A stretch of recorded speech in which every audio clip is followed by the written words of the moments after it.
Hi friends, in this lecture, series of lecture rather, as we have mentioned as ethics of alphabet of ethics, in today's lecture we would be discussing contribution of moral thinkers and philosophers. Within this domain we would be studying first of all modern moral philosophy. We would be studying an important concept given by Lawrence Kohlberg, that is moral reasoning. We will be discussing normative ethics. We will be discussing Jeremy Bentham, who gave the initial stages of utilitarianism. Then that was refined by J.S. Mill. We will be taking existential philosophers. We will be taking global justice. We will be taking feminist ethics. We will be taking John Rawls' theory of justice. And then very interesting John Rawls' theory of justice. We will be taking hedonism. And then we will be taking psychological egoism and Ayn Rand ethical egoism. Do not get bogged down again. Simple things. Just concentrate on that particular word at that particular time. See, first of all, I would like to discuss thinkers and philosophers. Can there be any difference between thinker and philosopher? Actually, thinker is a person who is very rational. Okay, a thinker can be anybody who thinks about a problem, and that problem could be anything. Okay, that problem could be anything related. We all are thinkers. Okay, but we all are not philosophers. When the thinker particularly arrives to a particular domain of highest faculty of knowledge, then he becomes philosopher. He can philosophize. And as we know, philosopher, philosophia, it is love of knowledge. Philosophia. Sophia is knowledge, philo is love. Okay, so philosophers are basically people who have that inherent love of knowledge. Okay.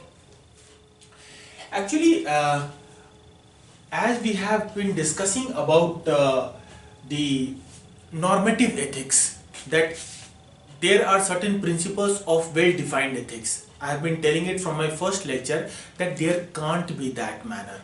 Normative ethics has always failed mankind because there cannot be norm, because world is changing constantly. You have to basically have that pragmatic, that relativistic approach towards your morality. Okay, so modern moral philosophy, with the arrival of a philosopher named as, actually he was not a philosopher, he was basically a professor. Okay, W.D. Ross. Okay, he said that now ethics cannot be normative, rather ethics has to be descriptive in manner. So rather than telling what is right and wrong, anyway, ethics can never tell what is right and wrong. It can only put into context that particular situation, and then you have to decide yourself whether it is right or it is wrong. So he said that from normative ethics, it is very good that we move into the domain of descriptive ethics and meta ethics. Okay, so rather than talking about a particular concept of ethics, particular concept of ethics and how it should be in inverted commas applied, they talk that it is important that we discuss descriptive. We basically describe that ethical concept and we get into the meta ethics zone. Okay. Then in 20th century, it was also a movement for claim-based and right-based ethics. Claim-based ethics. Because of the dignity of me being a human, I should be provided with certain claims, and there are my certain rights. And all these claims and rights can be regarded as under the ethical contour of that society or a nation. Okay. Then we come to moral reasoning or moral consciousness, you can call it. It was given by Lawrence Kohlberg in the latter part of 20th century. Actually, he basically did certain definition in 1960s among 75 boys of 10 years, 13 years and 16 years. He provided them with certain questions and then he studied those boys for 30 years. And then he came out with three particular concepts: pre-conventional, conventional and autonomous an autonomous morality. Okay. See, pre-conventional is during childhood, basically our morality depends upon fear of punishment or pleasure of reward. Suppose my parents are very happy if I behave in a very studious manner, in a nice manner, I stick to my routine. It is pre-conventional. Okay, my morality is basically allocated, or I have allocated my morality to the happiness of my parents or happiness of my teacher. Okay, then we come to conventional morality. Actually, it depends upon the concept of particular group of people. Suppose 10 people are stopping at a traffic light, I would also stop. So this is like going with the conventional morality. Okay, if those 10 people are not stopping at the traffic light and I am stopping at the traffic light because it is red, my moral philosophy becomes autonomous, and that is the highest level of morality, when my morality is not dependent upon any external factors. Okay, then we come to normative ethics. Actually, this point I have discussed in my previous lectures as well. Normative ethics, as I was telling, it is based on norms. Okay, normative ethics can be divided into three parts: virtue ethics, consequentialism, and deontological. We have discussed virtue ethics, we have discussed consequentialism. Virtue ethics, depending upon your virtues. Consequential ethics, basically you are more concerned about ends rather than means. It is also called as utilitarianistic approach to ethics. And deontological ethics, you are ethical because you have to be ethical. There is no other way out. You have to be, you are kind because you have to be kind. Okay, so deontological ethics is also called as Kantian ethics, because here you are equally attached to means as well as to ends. I have discussed this in my previous lectures. Normative ethics could be divided into these three: virtue, consequential, and deontological. Consequential ethics can be divided further into utilitarianistic approach, egoism, and altruism.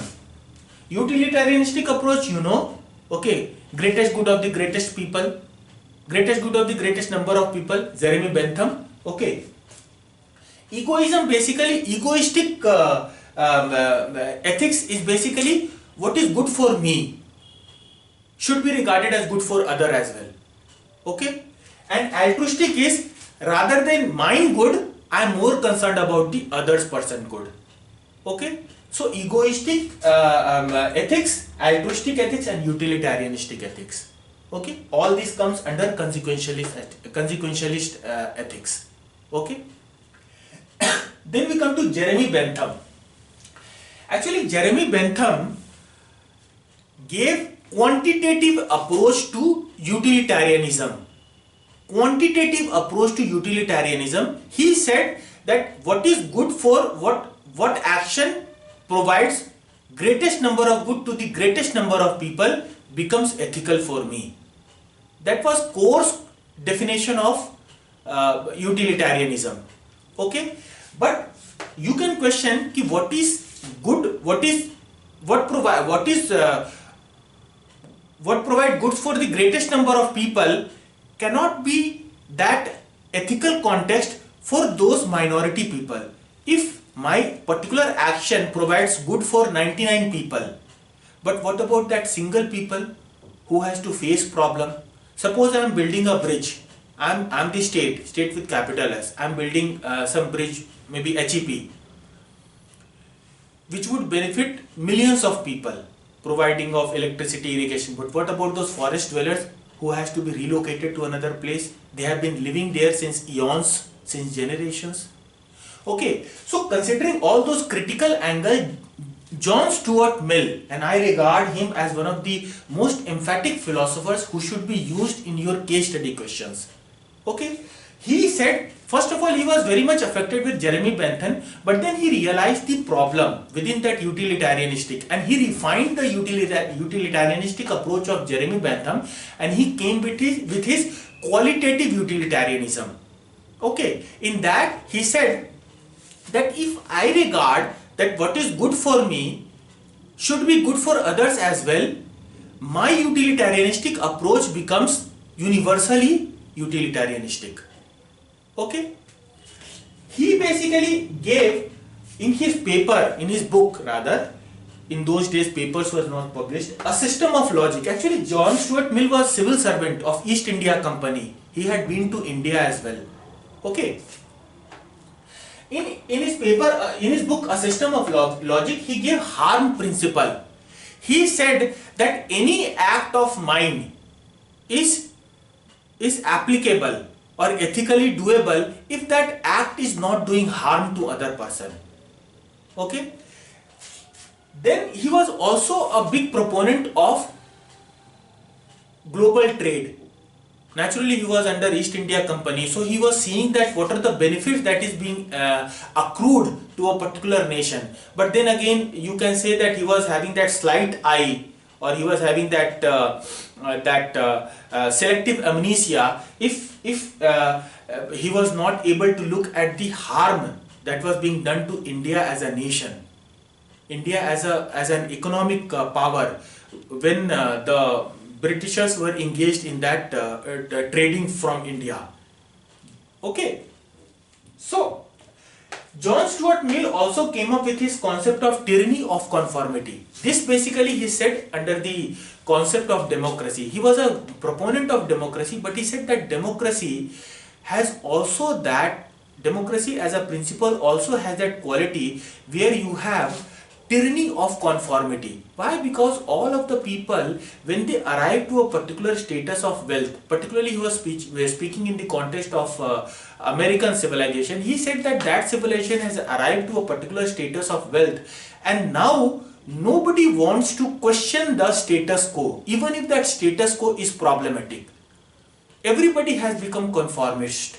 They are happy in their own life. And don't you think that now we all have become conformist? We are all engaged with our nitty-gritties, our small problems, and we are not seeing the bigger problems that basically one day would also impede our growth. What is happening in nation? We are all concerned about our own life. So tyranny of conformity. And he also talked about tyranny of majority.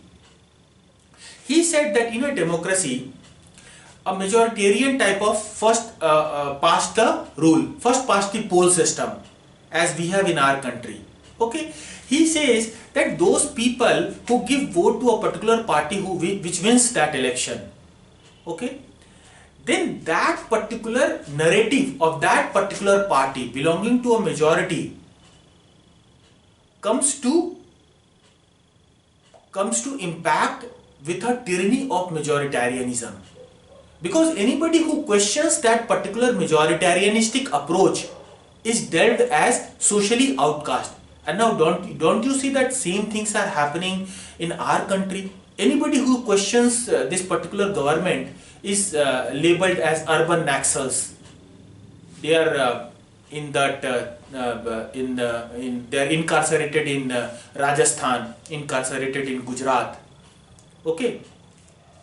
So John Stuart Mill is very important as far as the context of present day happening is concerned. Okay, so after Jeremy Bentham and John Stuart Mill, now we come to existential philosophy. See, existential philosophy, as I have mentioned in my previous lectures as well, talks about the existence as the prime importance. Rather than it talking about any metaphoricals related to essence, it talks about existence. Okay, it talks about the morality based upon you as a human being. The existence of human being is important, and I am not concerned about God, soul and all those aspects. Okay, he said that existence precedes essence. So rather than me being thoughtful about my essence, it is important that I try to relocate myself as far as my existence is concerned. And they also gave a lot of responsibility on you as the moral agent, because whatever is happening to you in your life, you are only responsible for that. You cannot blame your destiny, your astrology or your Shani Graha and all those things. Whatever is happening is because of you, and only you can come out of your problem. Okay, Jean Paul Sartre, or Sartre as it is pronounced, he was a French philosopher. He gave this, he basically was a great propounder of existential philosophy. So it becomes very, very important when you have to concern about your morality as a principle, rather than taking excuses, taking shelf room and trying to pass the buck on other person or other institution. Whatever is happening in our country, we are responsible for that. If we have not arrived at 100% literacy, whatever wrong is happening, we as a nation, I belonging to our country, is also equally responsible. Okay. Then we come to certain things related to psychological egoism. Actually, psychological egoism as a concept was given by Hobbes. Psychological egoism says that actually psychological egoism comes from hedonism. We will discuss this hedonism later on. This psychological egoism says that whatever is good for me, I am only responsible for my safety, my security and my prosperity. So everybody, if they says that I am responsible for myself, and everybody thinks in this manner, ultimately we would arrive to everybody says that I am responsible for my prosperity without harming other person, then ultimately this proposition leads to universalistic egoism. So if you look psychological egoism from universalistic angle, this psychological egoism is a very moral concept. First of all, given by Thomas Hobbes, okay, in 16th century. Then we come to a philosophy called ethical egoism. Ethical egoism is also called as rational selfishness. This was given by Ayn Rand. Okay, Ayn Rand was a famous writer. Some of her books are really very famous. Okay, Ayn Rand, she gave this ethical egoism in which she says that rather than myself responsible for other person's problem, I am not responsible to alleviate pain of other person. I am only interested to alleviate my pain. Her philosophy was also called as objectivism. Okay, my objective is fixed and I have to work for that. I am not concerned about other person. This was also rational selfishness. Okay. Now we come to hedonism as a concept. See, hedonistic people in our philosophy, also Charvaki people or Lokayat philosophers were basically hedonistic people. From that Lokayats only that Kam Sutra written by Rishi Vatsyayan comes up. He only does not talk about what we know in Kam Sutra. He also talks about other 63 other attributes. Only one attribute has been made famous by media. Okay. So hedonistic people says that we have to be in a pleasurable situation. Whatever happens, I am only concerned about my pleasure. Okay. In this hedonistic principle, one is psychological hedonism and other is ethical hedonism. Okay. Actually, in Kam Sutra, Rishi Vatsyayan was not only talking about psychological hedonism. Okay. As far as the thing which was made famous by media, he was not talking about psychological. Those are all gross hedonistic principle. He also talks about refined hedonistic principles, other attributes, how one should speak, how one should behave, how one should walk, how one should talk, how one should increase his cognitive capacity. Those things comes in ethical hedonism. Okay, because naturally a knowledgeable person's quality of peace is certainly more distinct and more defined. Okay, so ethical hedonism is basically ethical hedonism can again be divided into egoistic hedonism and universal hedonism. Egoistic hedonism again is that ethical hedonism which is only concerned about myself. Okay, and this egoistic hedonism, when it basically gets juxtaposed to the universe, it becomes universalistic ethical hedonism, and universalistic ethical hedonism can be regarded as a great moral principle. Okay. Then we come to global justice. See, global justice as a principle, we basically talk about global justice when we talk about SDG, Sustainable Development Goals 2030. In that we have 17 goals and 159 objectives. Some of the goals you should know, which start from poverty, hunger. I have made a PHHEE, poverty, hunger, health, education, equality. First 5 goals you should know: poverty, hunger, health, education, equality. Then in 13th clause it talks about climate. So you should know this, you should frame these things in your answers as well.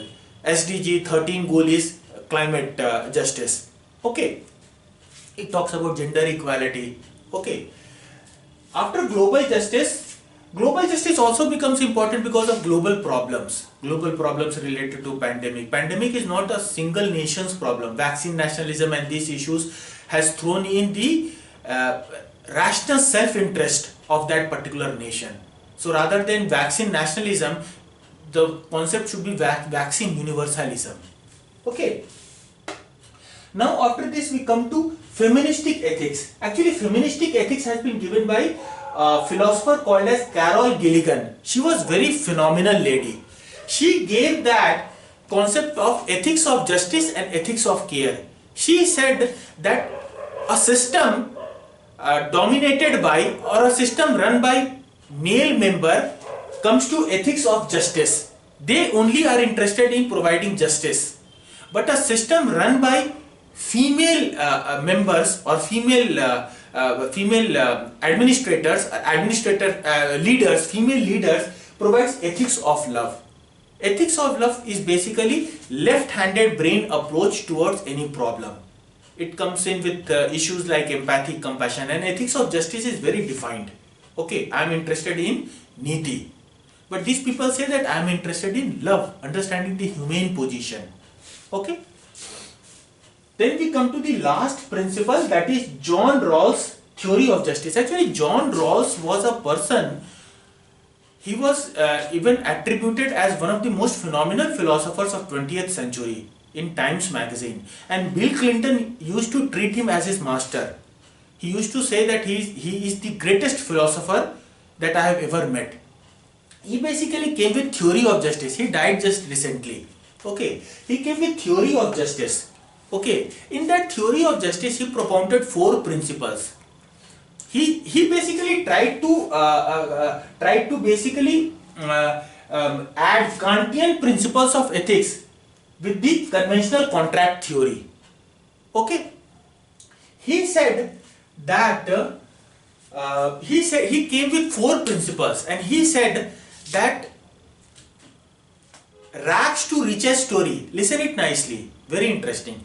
Rags to riches story try to make you fool because you feel guilty. If Ambani can become Dhirubhai Ambani from rags to riches, then problem lies within me, not with the state or with the government or with the facilities provided to me.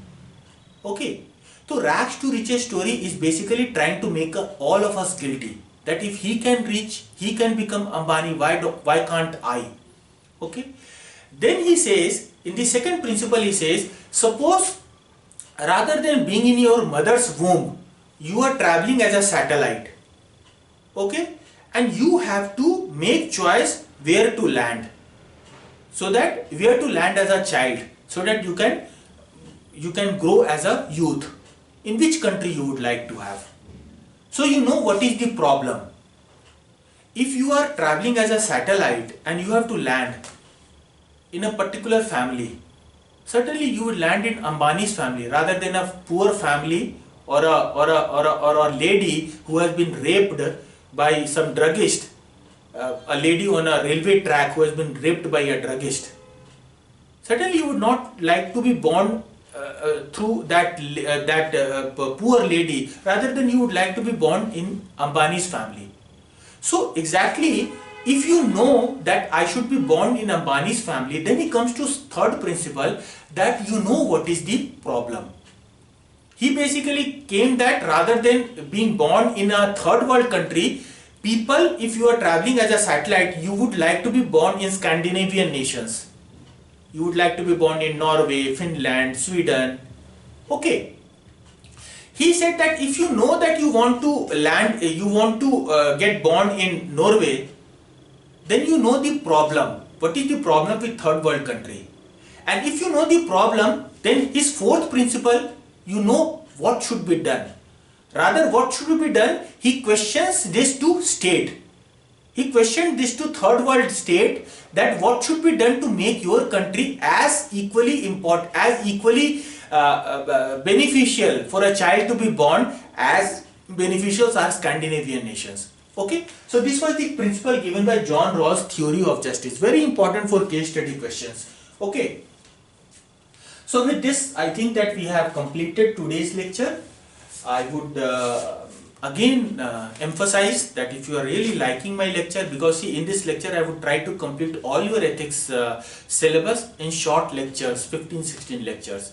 So keep sharing, keep liking. Thank you.